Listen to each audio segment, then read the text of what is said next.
Mom murmured, "One day you'll miss us." And I realized I missed the parents I invented, not the ones sitting next to me on the sagging brown couch, arguing over who forgot to buy milk. The TV was on low, casting that blue-gray light over everything, and my mother's hand was resting on my forearm like she was afraid I'd bolt. My throat felt raw from holding back the argument I'd been practicing in my head for a week, and the cheap candle she'd lit, Linen Breeze, according to the label, was making the room smell like artificial flowers and old carpet. Dad was in his recliner, half turned toward us, one eye on the cricket and one on me, waiting for my reaction like it was the answer to a test I didn't remember studying for. It was a Sunday afternoon, one of those sticky, overcast days where the air feels heavy before a storm. I'm 31F, only child, and I had come over to tell my parents I was moving interstate, and that I would be seeing them less, calling them less, answering fewer of the guilt-laced text messages that had been dictating my life for as long as I can remember. Instead, we danced around it for an hour. Tea, small talk, comments about my hair, side-eye about my weird job. I work for a youth service.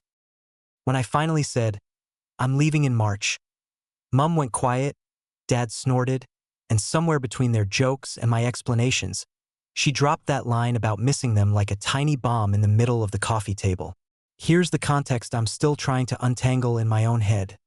From the outside, we look like a pretty standard working-class family. No one ever went to jail. There were family holidays to the same caravan park every year.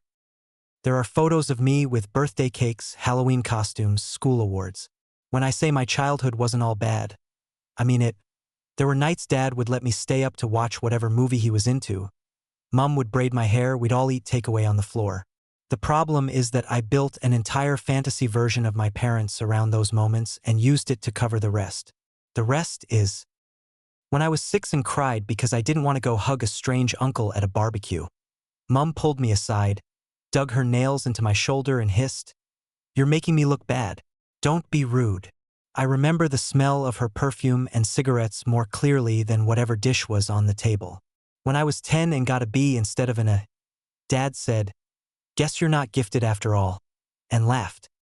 Mom joked to her friends, "She's clever but lazy."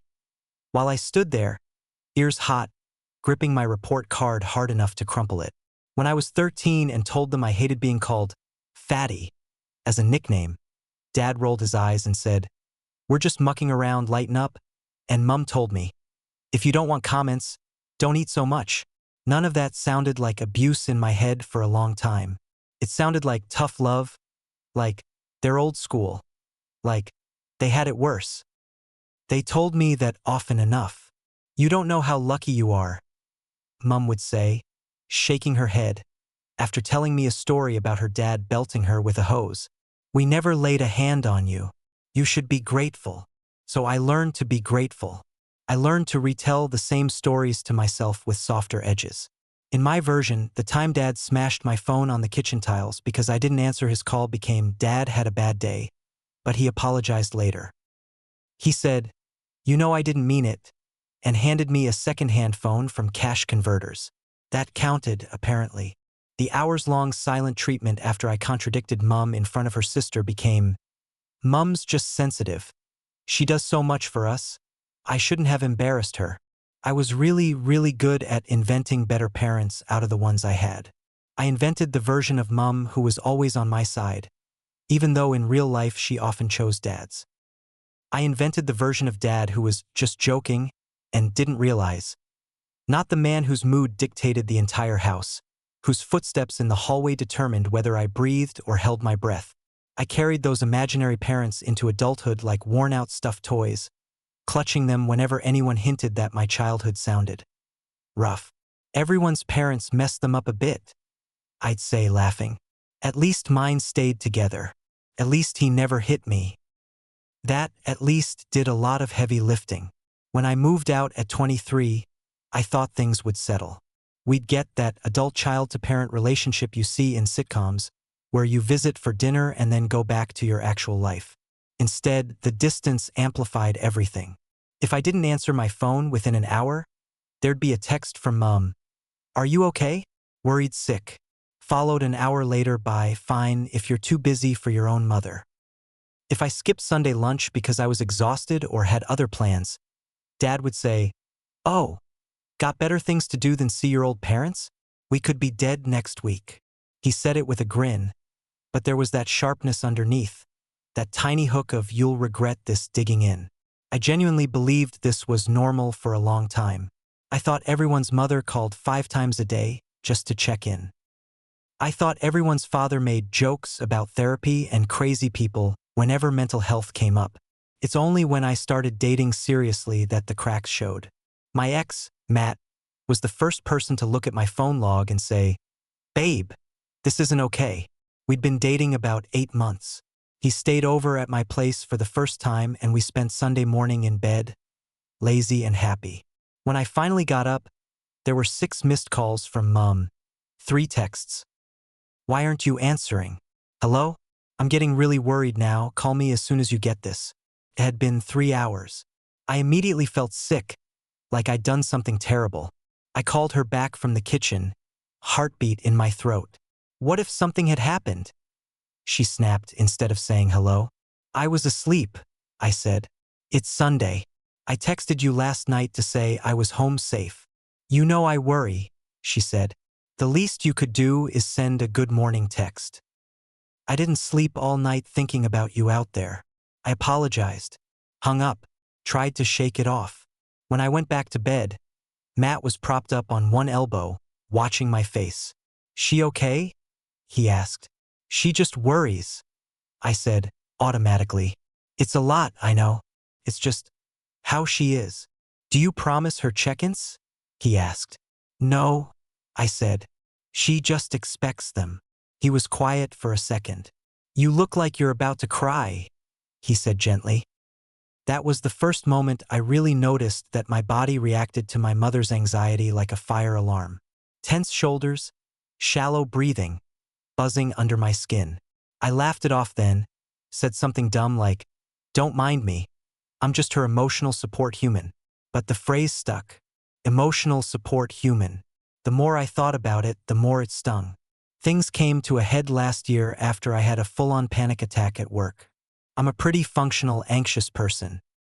I'd always managed to keep it together, cry in bathrooms, then go back to my desk.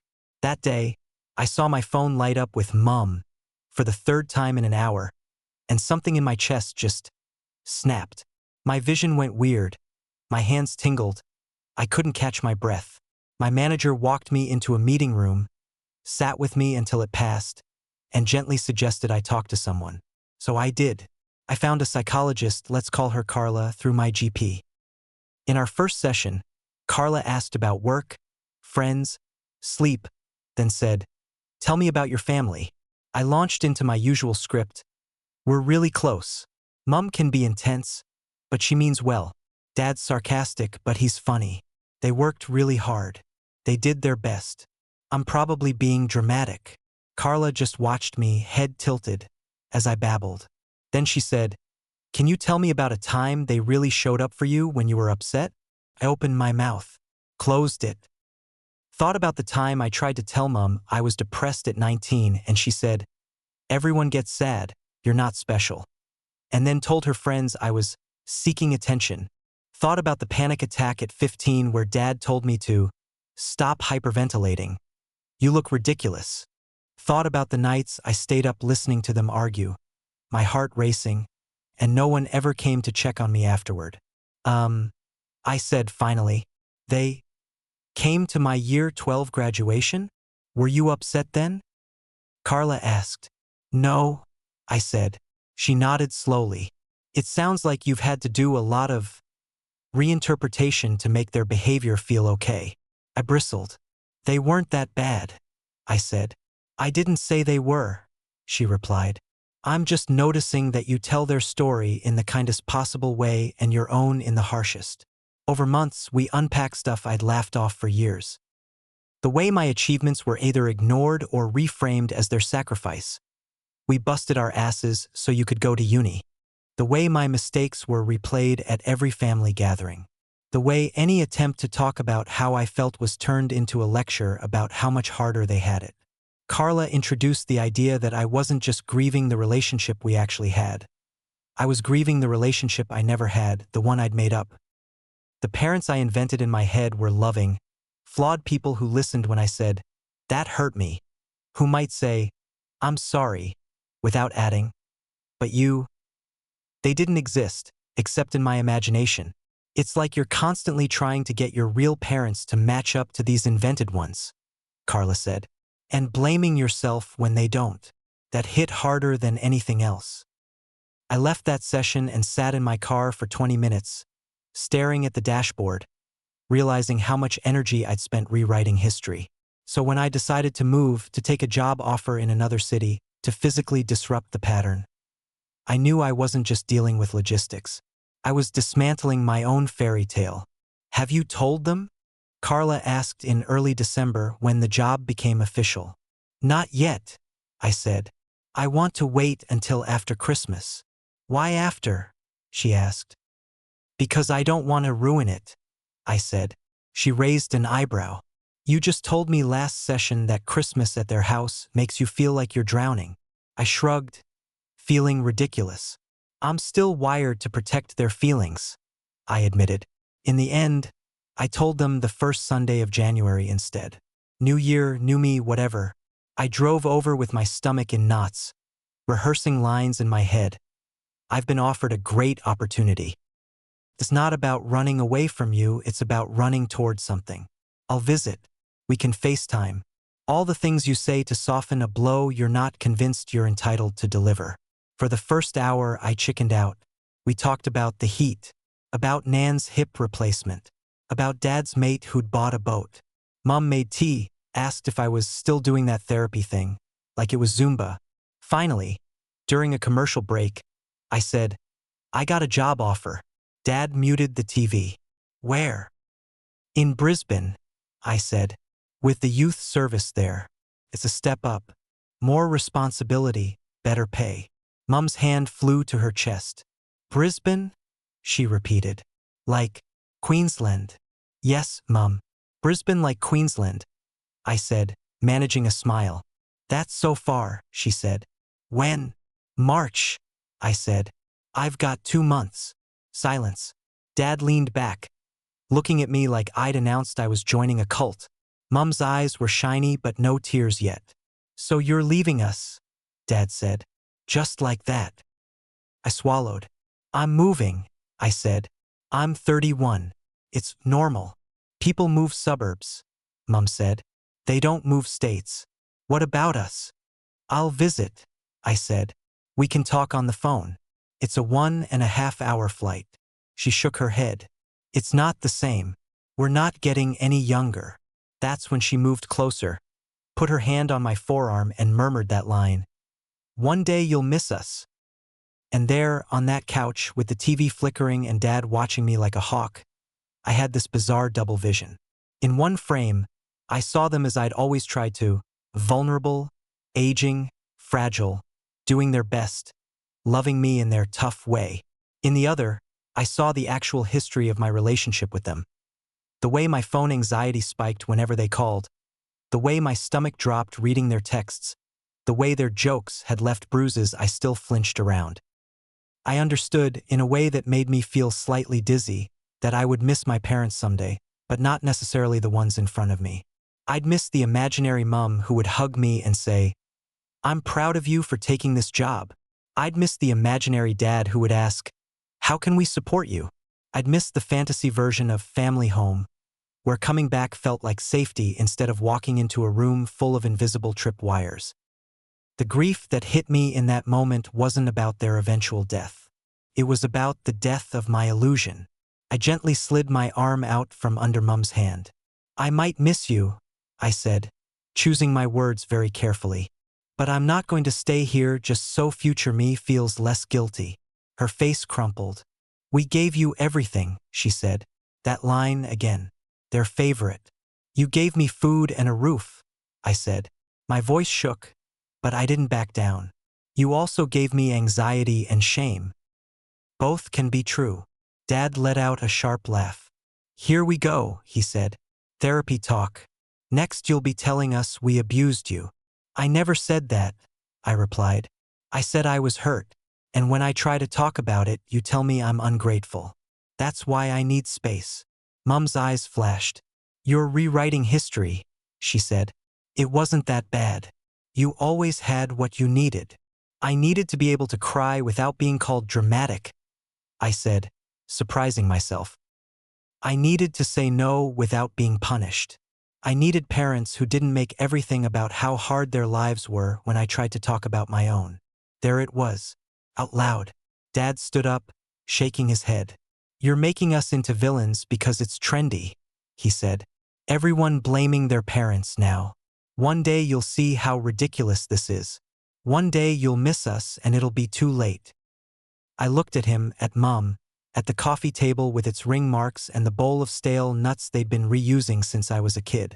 I thought about how much I'd wanted them to turn into those imaginary parents if I just explained myself one more time, how many second, third, fourth chances I'd given. I already missed the parents I wish I had, I said quietly. I've been missing them my whole life. That's not on you. That's on me. Mum stared at me like I'd slapped her. So you're saying we weren't good enough, she whispered. I'm saying you weren't what I needed, I replied. And I'm allowed to go find a life that feels less like constant damage control. The conversation didn't resolve neatly. There was no big breakthrough, no hug. No, we'll try to do better. Dad turned the TV back on, volume louder than before. Mum went into the kitchen and banged pots around. I sat there, heart hammering, wondering if I just detonated my entire family. Eventually, I stood up. I'm going now, I said. That's it. Mum called from the kitchen. You drop a bomb and leave? I'll call you, I said. Not today, but soon. You're selfish, she said. After everything. I left anyway, sat in my car and watched my hands shake on the steering wheel. I didn't cry. I felt a hollow. And weirdly, under the hollow, a tiny sliver of something like relief. That was 2 weeks ago. Since then, there have been texts. From Mum, we talked to your aunt.